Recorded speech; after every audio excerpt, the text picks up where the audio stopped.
वंदे मातरम को लेकर के नए नियम बने हैं।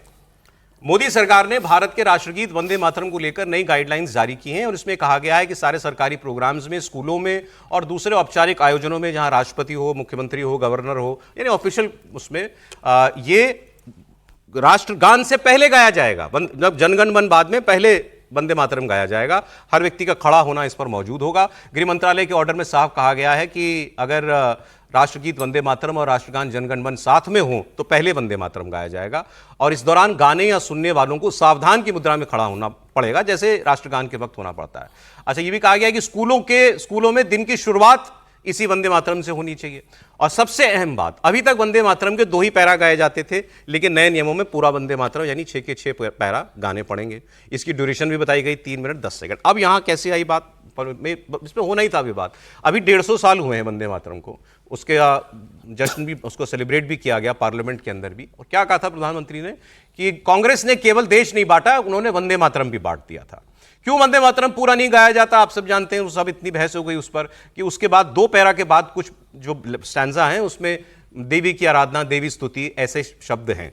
तो मुसलमानों ने उस वक्त आज़ादी से पहले ऐतराज़ किया कि कांग्रेस के अधिवेशन में हम ये नहीं गाएंगे, तो उस वक्त ये कहा गया कि पहले 2 पैरा गा लो। ये भी बताया गया कि ये खुद रविन्द्रनाथ टैगोर जी ने कहा था कि पहले 2 ही गाए जाएं, ठीक है कोई बात नहीं, अगर विवाद है तो।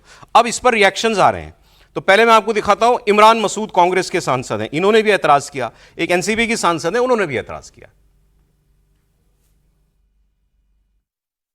उच्चारित हो अलग चीज है, उच्चारित होने पे हमें कोई आपत्ति नहीं, क्योंकि आप अपने धर्म को मानते हैं, मैं अपने धर्म को मानता हूं और ये मुझे संविधान ने अधिकार दिया है कि मैं अपने धर्म की पाबंदी के साथ अपने धर्म का पालन करूं, उस पर कोई एतराज नहीं है। लेकिन अगर आपसे मैं कहूं कि साहब आप दरूद शरीफ पढ़ लो, क्यों पढ़ोगे आप दरूद शरीफ भाई, क्यों पढ़ोगे आप दरूद शरीफ? यही आप अपेक्षा मुझसे करिए। मैं अपने धर्म का पालन अपने हिसाब से करूंगा, संविधान ने इसकी इजाजत दी है।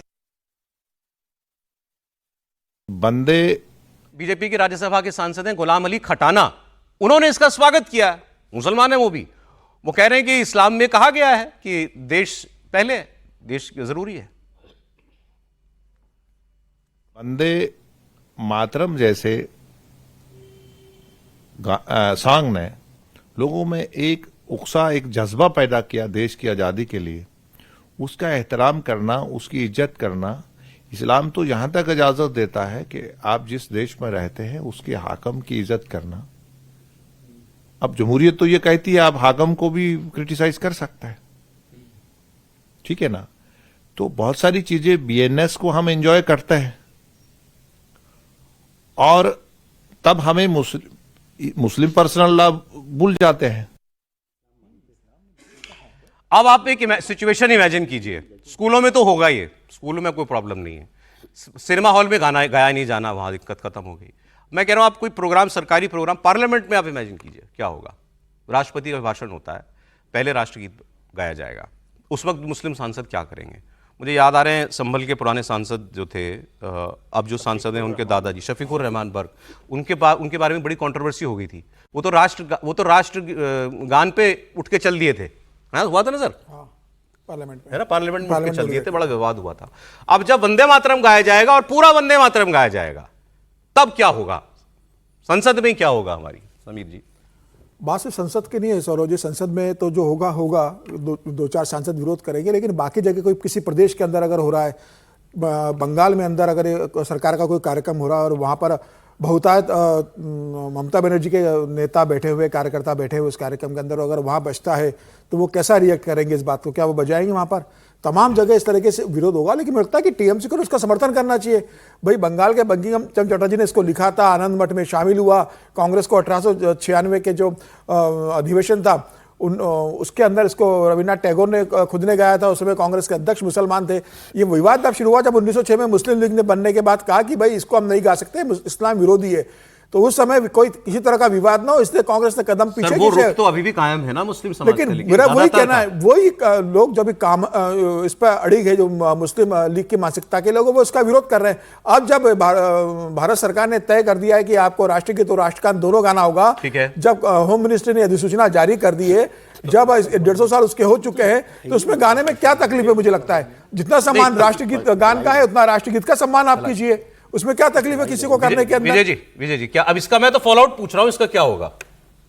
फॉल आउट मतलब एक पॉलिटिकल रिएक्शंस आते रहेंगे। जब सरकार ने फैसला कर लिया तो वो चली जाएगा, उसमें कोई ऐसा बात नहीं है। लेकिन जो स्टैंजा चालू 6 किए गए, मैं एक थोड़ी सी इन्फॉर्मेशन और ऐड कर दूं वंदे मातरम के अलावा, जो हमारा नेशनल एंथम है जनगण मन, उसके 5 स्टैंजास हैं, उसके 5 स्टैंजा हैं जो रविन्द्रनाथ टैगोर ने लिखा और 1911 में गाया गया। उसमें भी कॉन्स्टिट्यूएंट असेंबली ने 4 स्टैंजास को ड्रॉप कर दिया और मोर और लेस यही कारण थे जो वंदे मातरम के लिए किए गए। एक तो लंबा बहुत था क्योंकि ये 3 मिनट 10 सेकंड का है, लगता है कि भाई राष्ट्रगीत के लिए अपमान ना हो, ये सब ना हो, तो इतना लंबा नहीं करे, तो वो हो गया। दूसरा कारण था जो लोगों की आपत्ति थी धार्मिक आधार पर या जो भी, वही जनगण मन में मोनोलिथिक है वो, ठीक है।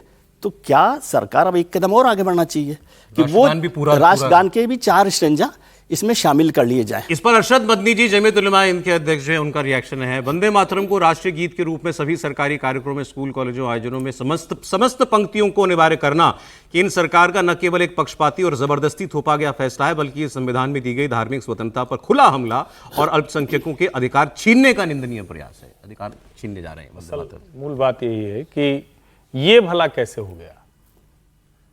अभी तो हम मतलब मुश्किल से 1-1.5 मिनट हुआ होगा वो सुन रहे थे कि इस्लाम तो कहता है जिस देश में रहते हैं उस देश के लिए सब कुछ करना चाहिए। हम जाने कितनी बार सुनते हैं कि देश के लिए मर मिटने, जब आप मर मिटने की बात है तो उस देश की संस्कृति, उस देश की जो चीजें हैं उसको कैसे आप स्वीकार नहीं करेंगे।